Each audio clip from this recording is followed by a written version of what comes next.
The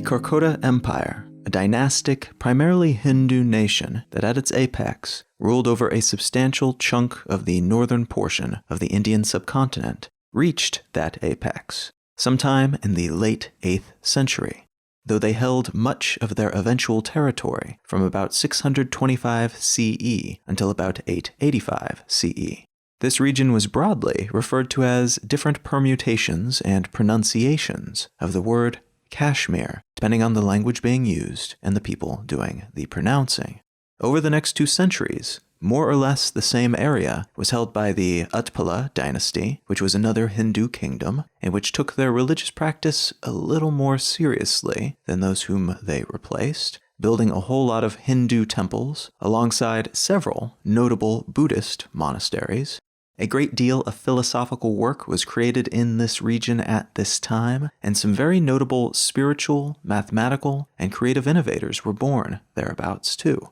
Some of those innovators stuck around, but some migrated elsewhere, increasing the region's influence with nations in other parts of the subcontinent. The Shah Mir dynasty became the first Muslim family to rule Kashmir in around 1339 CE, and they governed until the mid-16th century, at which point Islam as a religion was fairly well established in the area, though it took a while for the, at the time, predominantly Hindu population to accept that shift. The Mughal civilization conquered and held Kashmir for a few years in the late 16th century, using the Sunni-Shia divisions within the local Muslim population as a wedge to divide them before taking over. Though to be honest, the Mughal Empire was quite experienced with conquest at this point, so even lacking the divide and conquer advantage, they probably would have taken control. They already held all of modern-day northern India, Afghanistan, Pakistan, and Bangladesh, and the Kashmir region was kind of just the icing on the cake. After the Mughals, the Afghan Durrani dynasty moved in, taking much of modern-day Afghanistan and Pakistan, alongside much of the original mountain-locked Kashmiri region. These rulers were, by most accounts, fairly brutal to just about everyone that they conquered, even their fellow Muslims. But fortunately, for those living under their rule, their reign was a fairly short one. Only about 69 years from 1751 until 1820, when the Sikhs defeated the Durranis in the Kashmir Valley and added the region to their own growing empire. Unfortunately, that relief was short-lived, as the Sikhs imposed fairly oppressive anti-Muslim laws in the region, including a ban on the public Muslim call to prayer and other fundamental religious rituals. They also applied very high taxes on Muslims compared to those who practiced other religions, so the majority Muslim community in Kashmir suffered greatly economically under their regime. These taxes, which were especially horrible for Muslims working the land, growing food and cotton and things of that nature, drove a lot of these locals away, out from under the auspices of the Sikhs to somewhere they hoped they would be able to actually feed themselves without going broke while trying to do so. The Sikhs seemed to realize their taxing error when a famine hit in 1832, caused in large part by the missing farmers who had fled those taxing taxes. After this realization, they cut these land taxes in half and started offering interest-free loans to farmers in an effort to get the 15/16ths of the region's fields, which were dormant at the time for lack of workers to work them, up and running again. This change in posture achieved that goal and then some. The Kashmiri region became the second highest earner across the entirety of the Sikh Empire, and it was around this same time, interestingly, that Kashmiri shawls, made from a very fine type of wool harvested from goats in the region, became popular with outsiders, especially Western outsiders who visited the area. The word Kashmir, with a C, is derived from the name of the region, Kashmir, with a K, and the spelling was just butchered over the years as this fabric became more popular, because that's what tends to happen with exotic-seeming things that start trending far from their original source. In 1845, a few decades into Sikh rule of the region, the First Anglo-Sikh War, which was a conflict between the Sikh Empire and the East India Company, a joint stock company out of the United Kingdom that was formed to establish trade along the Indian Ocean region, but which eventually killed a bunch of people, took over most of the Indian subcontinent, fought a war with China, after which it took Hong Kong as a prize, and colonized portions of Southeast Asia. This company fought it out with the Sikhs, pretty much right after having fought and won a war with Afghanistan, replacing the Afghan leader with a puppet ruler that they controlled. To defeat the Sikhs, they took advantage of a crazily complex rulership situation in which the Maharaja, the leader of the Sikh Empire, died, with his place then occupied by a sequence of a half-dozen or so replacement Maharajas, all of whom died within days, all under mysterious circumstances. The East India Company leveraged this power vacuum to move forward, scooping up territory along the way and bulking up their weaponry, while the Sikhs were distracted by their power struggle. The Sikhs claimed that the war started accidentally. They moved in to reinforce their borders, and the British saw them moving in and decided that they were under attack before they started firing, declaring war. But it's hard to say for certain how everyone was feeling at that moment and who actually made the first move. What we do know is that there were battles won and lost by both sides, but in the end, the East India Company defeated the Sikhs, who surrendered on March 9th of 1846 under the Treaty of Lahore, which, among other things, stated that they would give up a valuable swath of land to the British, along with an indemnity of 15 million rupees, the latter of which the Sikhs could not afford after all their internal tumult followed by that conflict with the British. So instead of money, the Sikhs gave the British the Kashmir region, along with a bunch of forts and smaller nearby territories, which was judged in its entirety to be worth about 10 million rupees. Gulab Singh, the leader of Jammu, one of the regions ceded to the British after the First Anglo-Sikh War, and Singh himself having sided with the British in the conflict, offered the British 7.5 million rupees for the princely states of Jammu, Kashmir, Ladakh, and Gilgit-Baltistan, princely states being a term given to, essentially, vassal states, lesser states that are not necessarily owned but rather just dominated by the larger British Raj, which was the name of the territory held by the British in the region.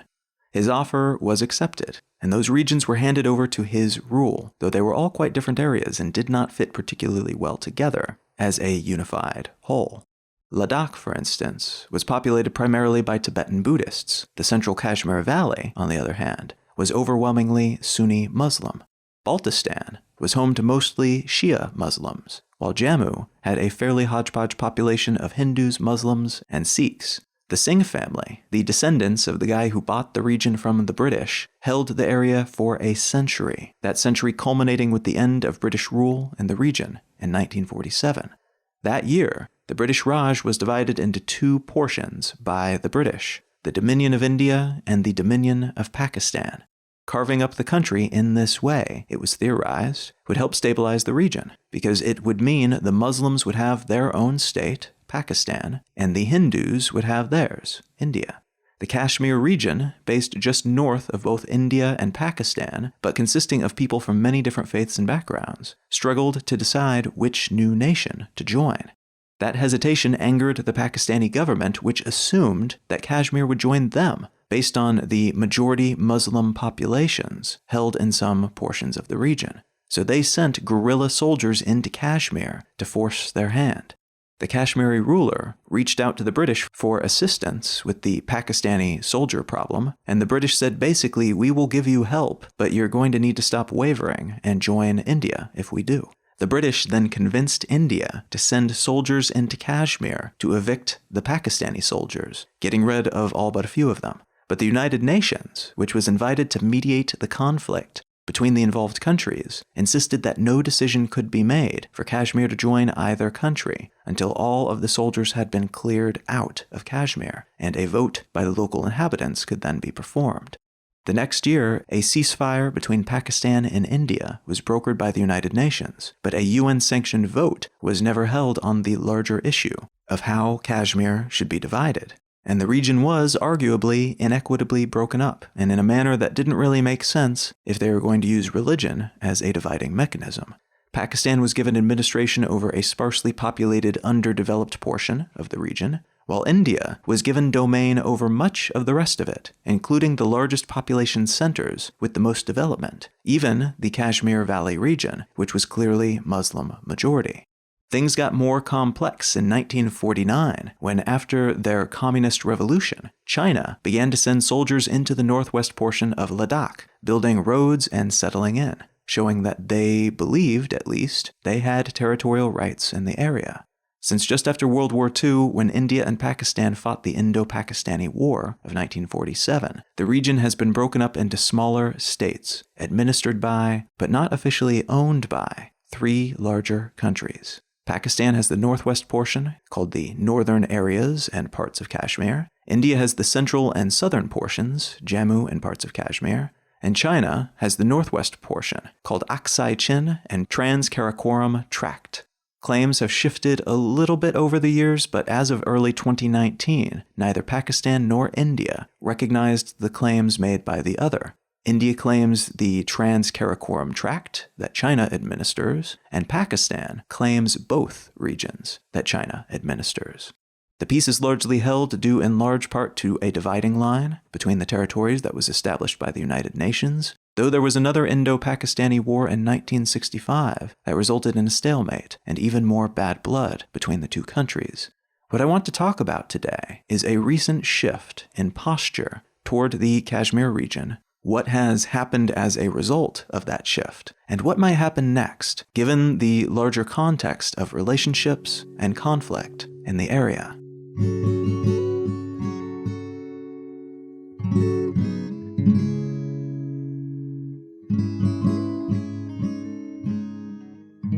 You are listening to Let's Know Things. I'm Colin Wright. Let's Know Things is an independent, listener-supported show. If you're enjoying what you hear, consider becoming a patron at patreon.com/letsknowthings. Your contribution in this fashion is what allows me to continue to invest the time that I do into this show each and every week, and your enthusiasm and support absolutely mean the world to me. Thank you very, very much to everybody who's already contributed in some way, shape, or form, and thank you in advance if you're considering doing so in the future. All right, let's get back to the show.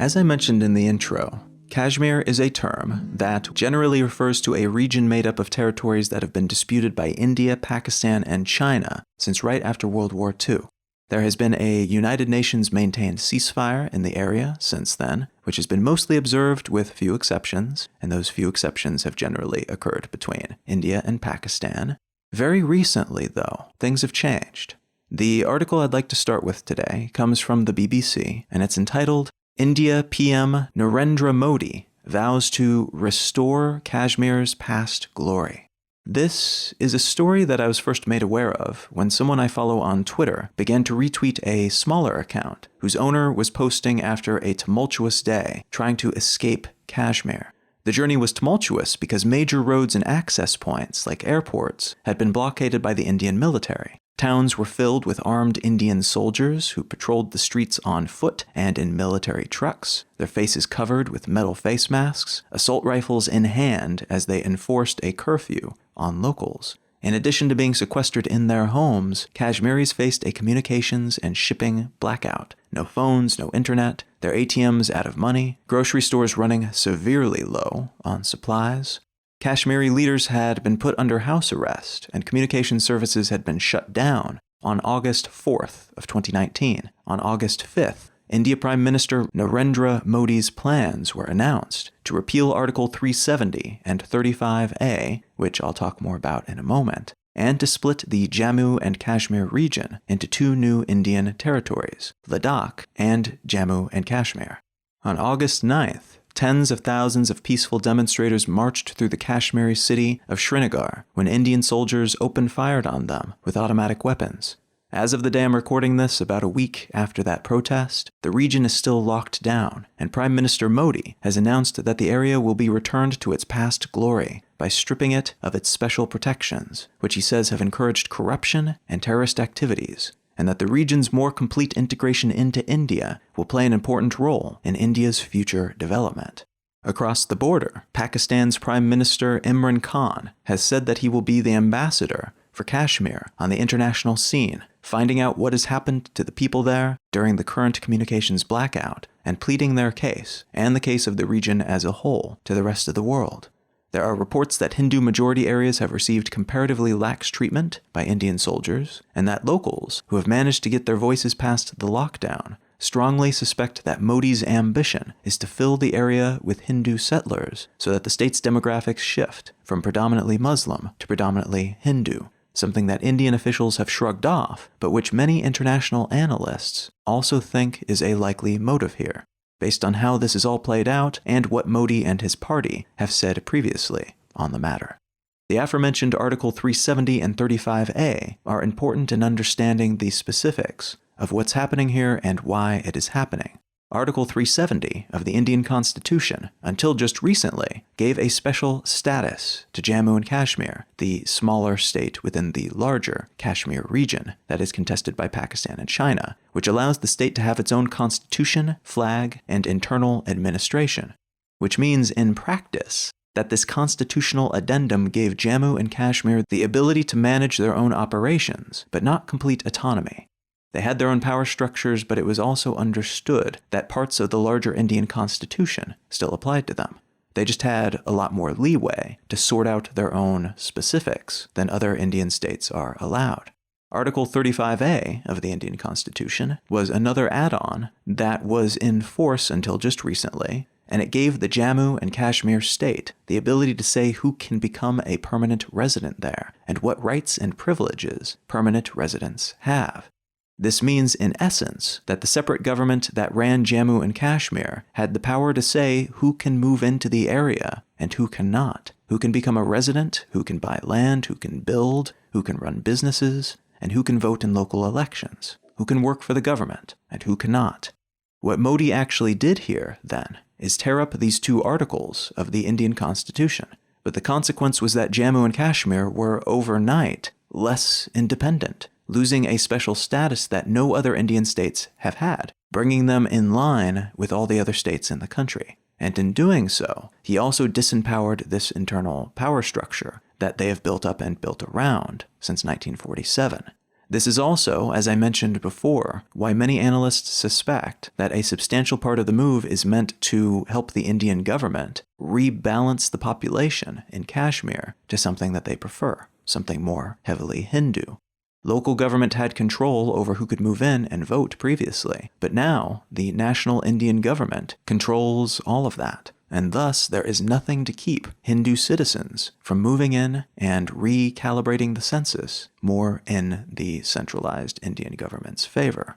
Now that said, there is also a deep history of insurgency in the Kashmir region, of what in other situations might be called terrorism, which have been fairly well organized and orchestrated and funded pretty much since the early days of the region's existence, but more intensely from the mid-1980s onward. Early insurgent acts were generally related to the pre-World War II history of the region, since it has been held by so many different groups over the years, and it still rankles many Afghanis, for instance, that an area that was part of their nation, and which holds so many cultural memories for them, is now held by a national opponent, and one with a different majority religion than them.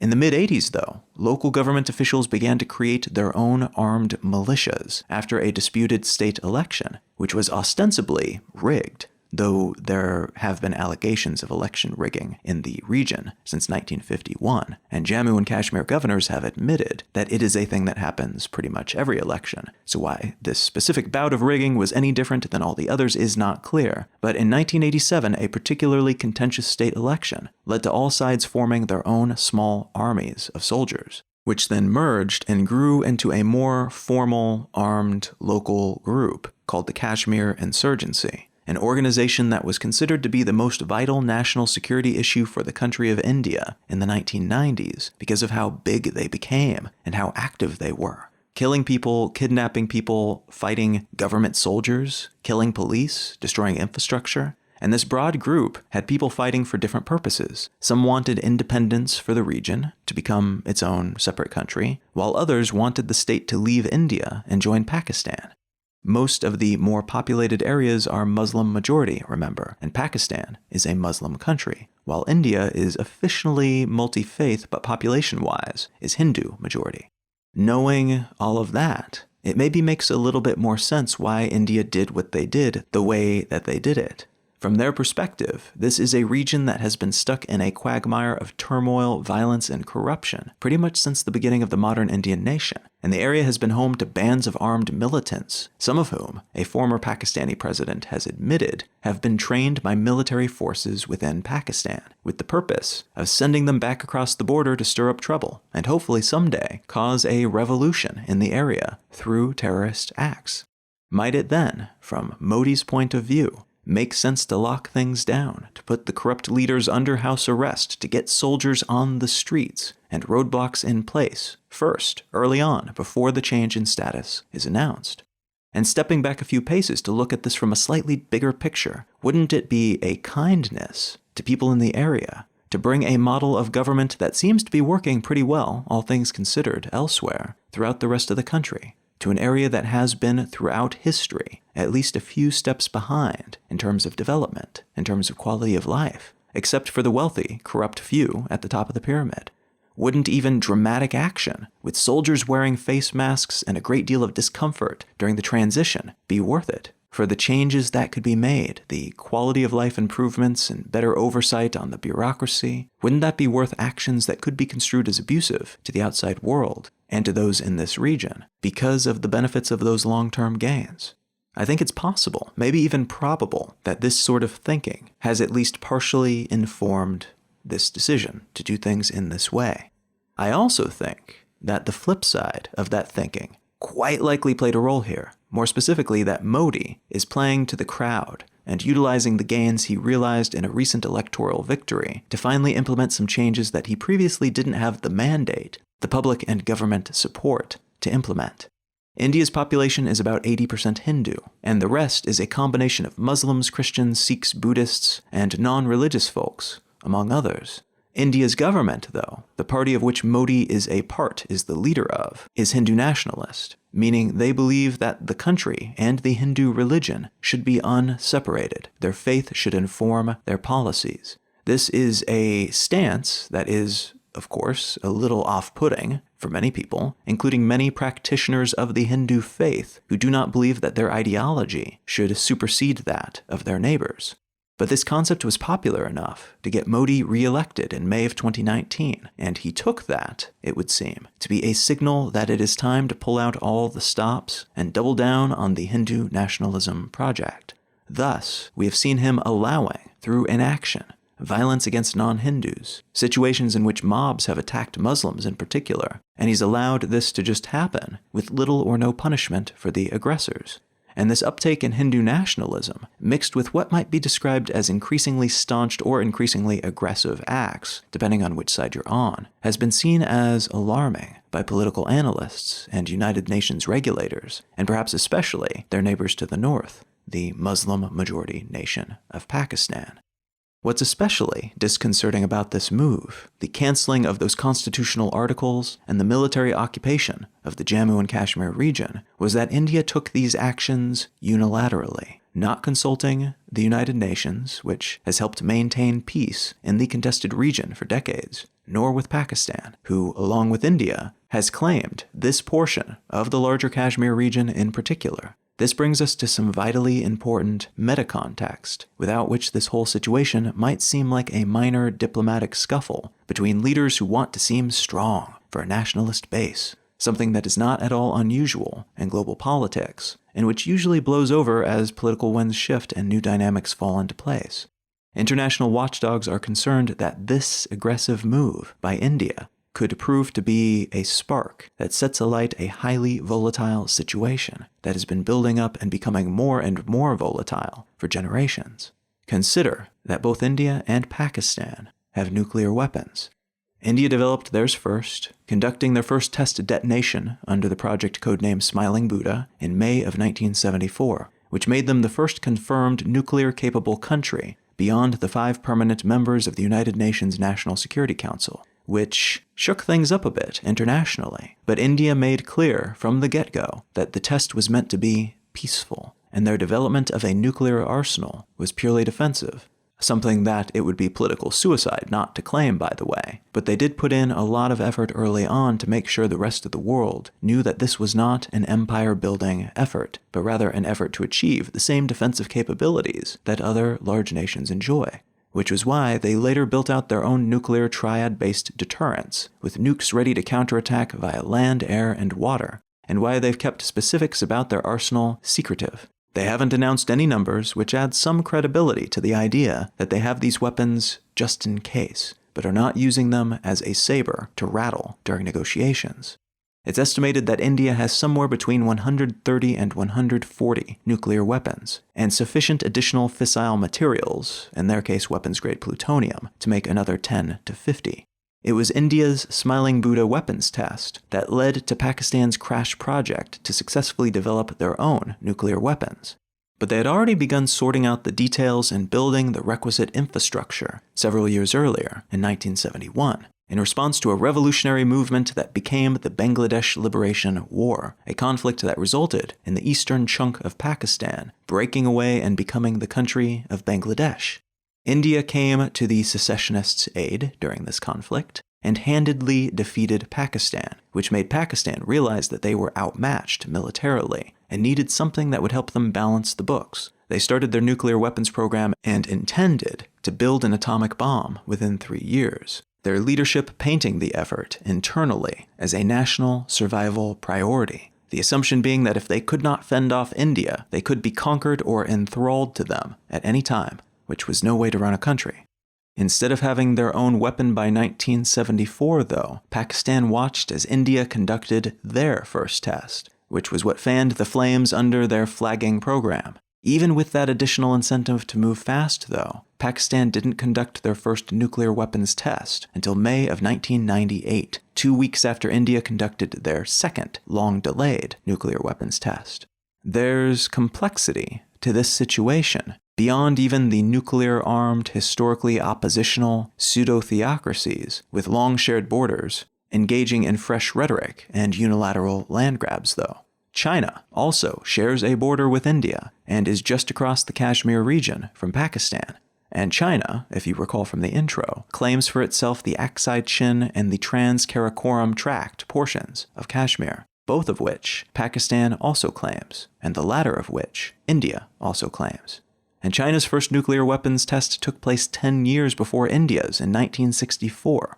Though to be fair, China did receive assistance from the Soviet Union early on in their nuclear weapons program, so they had a jump start that India and Pakistan both lacked. Each of these countries, then, is armed with nuclear weapons, with mature nuclear programs, so they're not neophytes in this space, like North Korea, with technology that is untested and of questionable reliability. They've got infrastructure, know-how, and arsenals, and those arsenals are presumably pointed at their potential enemies, including those located right across the border. Each of these countries, too, claim this region, in which they all have historical, cultural claims, and in which they all see potential political, economic, and military benefits. Benefits they'd like for themselves and which they would love to deny to their enemies. And each of these countries has additional internal issues that are almost certainly influencing their behavior within this increasingly tense situation. India,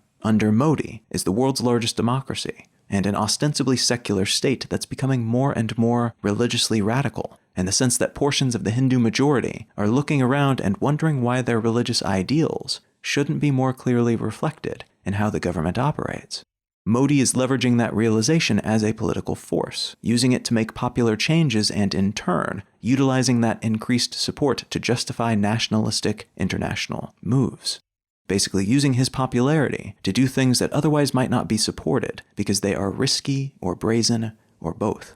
This us versus them dynamic is not an Indian invention, but it is something that seems to be an increasingly potent force within Indian politics, and a force that Modi is using as part of his attempt to get more international recognition and respect for India on the global stage. something that they, as a rising power, likely would already have more of if it wasn't for their neighbor to the northeast, China, a country that has long been in a similar circumstance as India. Massive population, but a large economic gap between a very few people at the top and the majority of the population living fairly impoverished lives below them, but which has, for a variety of reasons, had more success at remedying that situation over the past few decades. China's middle class has grown astoundingly fast in the historical context for such things, which has led to their growth being labeled, even by secular economists, as an economic miracle. India's growth, on the other hand, while also quite positive and arguably in the right direction, with more of the country's population feeling the benefits of successful programs and investments, hasn't been quite so miraculous. It's been a slow growth engine compared to China's explosion in economic growth.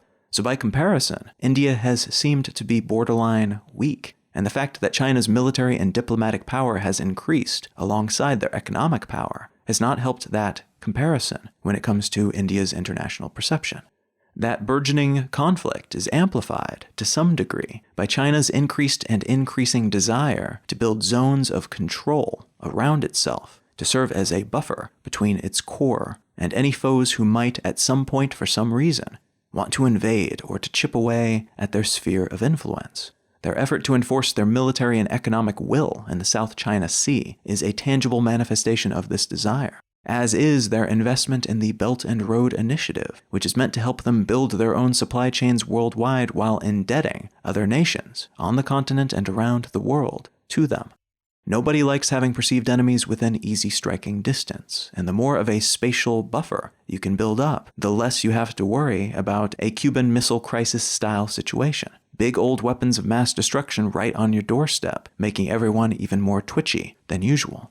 India, then, for China, is kind of a tricky variable. China's been highly successful in expanding their aegis, their zone of control, but there's no easy way to dampen the potential threat of this other rising power to their south, and the advantages that China currently has over the rest of the world, including major powers like the United States and the European Union, things like population and land and demographic benefits, are advantages that India could have over China at some point. Not ideal for China if you are forecasting a few decades into the future and trying to alleviate potential threats before they become tangible threats.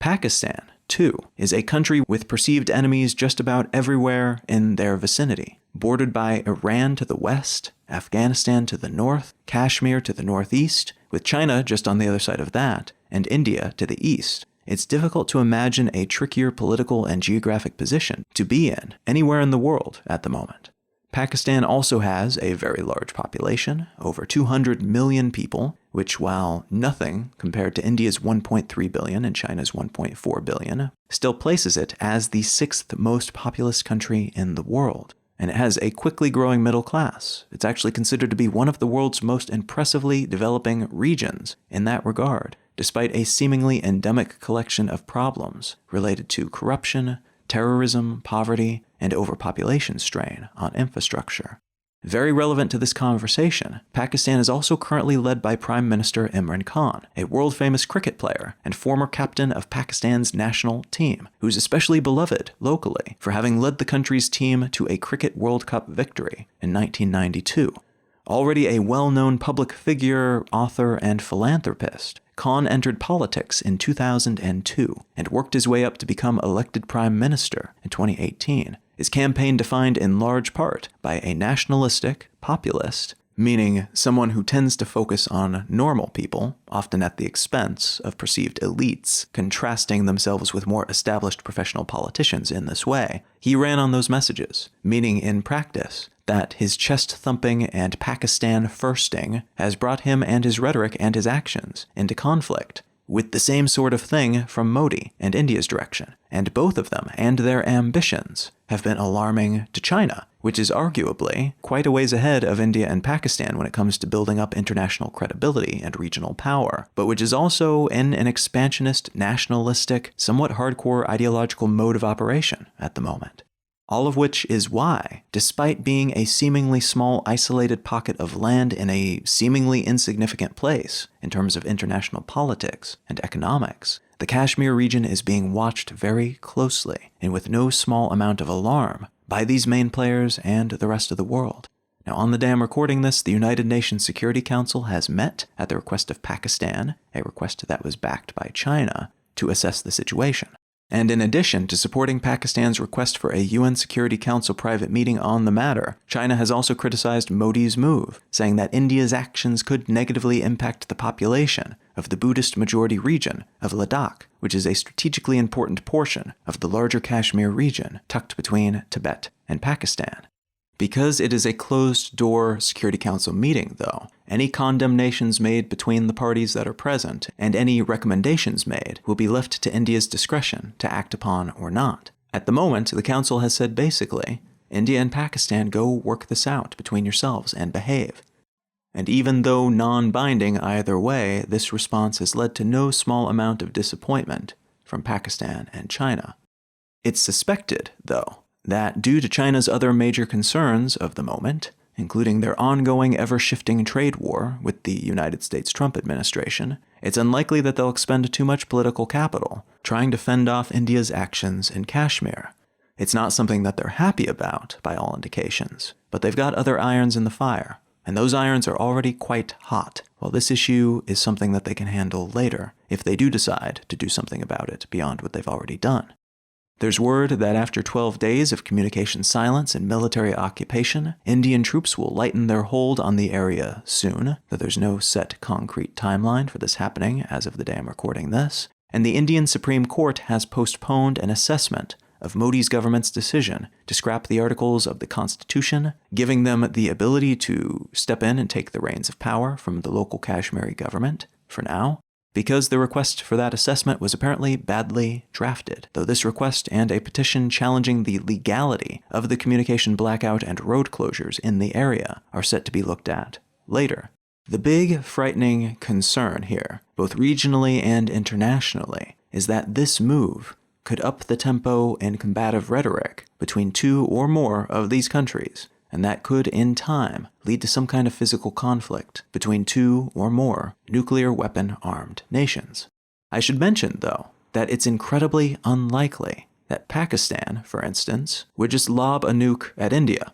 Not only would that be unlikely to get them what they wanted, it would also turn the world against them, and almost certainly lead to the end of their government and their current international standing. There is a serious and warranted concern, however, that two or more large militaries, conventionally armed, might fight a proxy conflict within the larger Kashmir region, which could, in turn, spiral into something bigger, but which already at that relatively small scale would be devastating to the people living within the region, the local Kashmiris. Because although there has been a lot of corruption and terrorism and similarly negative things happening in this part of the world for a while now, the vast majority of the people there have just been trying to live their lives like anyone else, and have had to do so knowing that at any moment, the sky could just open up and tactical missiles could rain down on them. A foreign military could storm in and take all their stuff and kill them just for being there. Or a fight between two or more outside forces could take place in their neighborhood, the consequence of which would be untold numbers of lives, collateral damage, but also incredible amounts of damage to infrastructure, local wildlife and ecologies,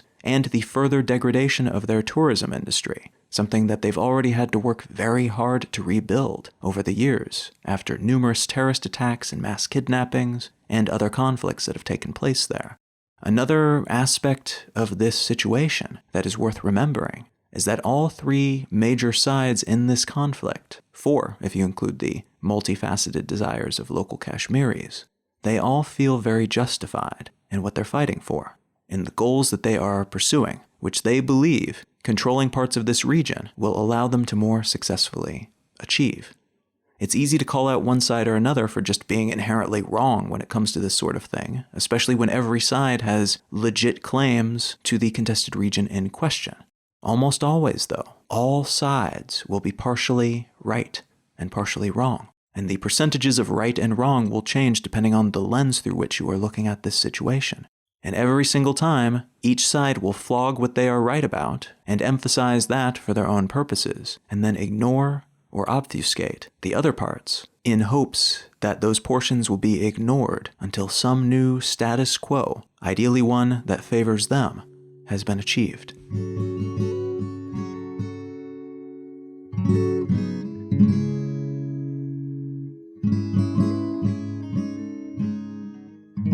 If you are enjoying Let's Know Things, one of the absolute best ways to help support the show is directly monetarily by going to patreon.com/letsknowthings. But also incredibly helpful is helping to spread the show around, to let other people know about it, by leaving a quick review wherever you get your podcasts, by sharing the show with a friend who you think might enjoy it, and or by posting your favorite episode on your social network of choice. Being independent as a show has a whole lot of benefits, but the downside is that, lacking that larger network support, it's a little bit more difficult to get the show into the earbuds of larger numbers of people. So if you're digging what I'm doing here, consider thinking about how you might amplify the volume of it a little bit, and whether or not it's worth giving $1 or $4 or $10 or whatever makes sense for you and your situation each month to help me continue to produce it and commit the time required to produce it each week. A huge thanks to everybody who has already helped contribute in some way via whatever means and medium, whatever shape that support might take. That means a whole lot. Thank you very much.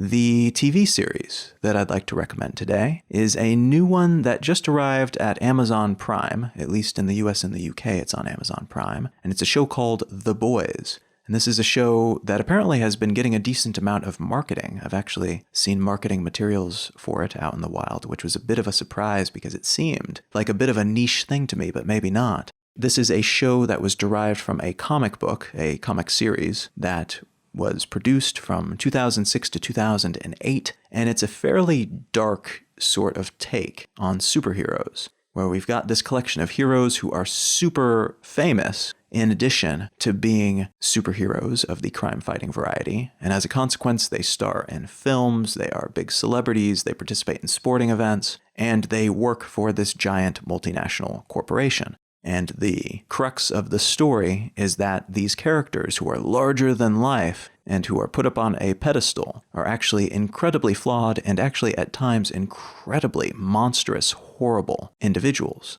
And the main characters are people who recognize this and are trying to figure out ways to do something about that. If any of that sounds interesting to you, consider checking out The Boys on Amazon Prime. I wouldn't advise necessarily watching it with young kids. It is fairly dark, and there are periodic flashes of a variety of different genitalia, but it is a very, very good show. I was surprised at how good the translation turned out, so it's worth watching if that type of genre and that type of dark comedy/action sounds interesting to you. You can find out more about me and my work at colin.io. You can find my blog at exilelifestyle.com, and you can find the show notes for this episode and every episode of the podcast at letsknowthings.com. Do feel free to reach out and say howdy on social media. I am Colin Wright on Facebook, and @Colin is my name, pretty much everywhere else. Thank you so very much for listening. I am Colin Wright, and I'll talk to you again next week.